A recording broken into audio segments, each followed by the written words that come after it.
This is Phil Bell from Freedomworks on the Daily Mojo with your morning update. You know, one of my favorite pastimes is to say I told you so when it comes to COVID-19. After all, for a very long time, pretty much everything they were saying about it made absolutely no sense.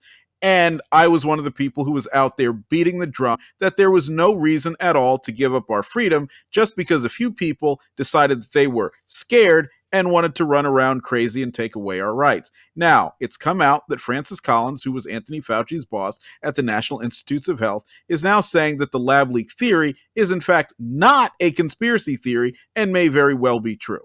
So, what does that mean to us today? It means that each and every one of us who can hear my voice must always remember one important thing.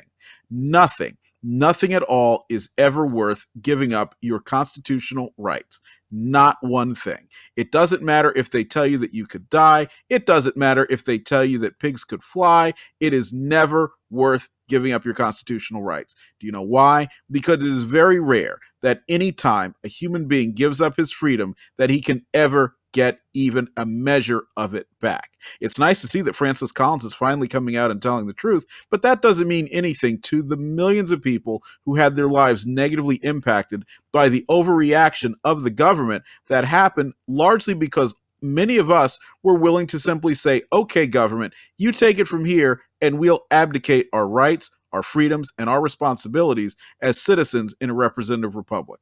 All I can say is you should never do it again and never even contemplate such a bad idea.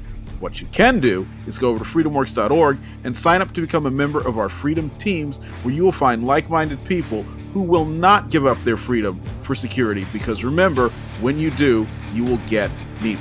We'll see you later this week, and I hope you have a great day. Phil Bell's Morning Update is only on the DailyMojo.com.